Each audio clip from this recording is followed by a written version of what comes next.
ये क्लासरूम है या स्विमिंग पूल? दिल्ली के स्कूल में घुटनों तक पानी भर गया है।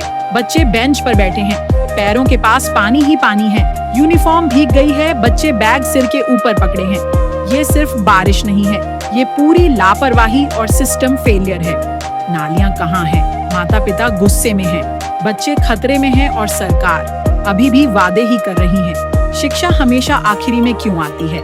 किसी ने एक बार कहा था, अगर लोग पढ़े लिखे होते तो नेताओं को मुश्किल होती। क्या इसीलिए स्कूलों की हालत अब भी खराब है? सच जानने के लिए तूफान एक्सप्रेस को फॉलो करें।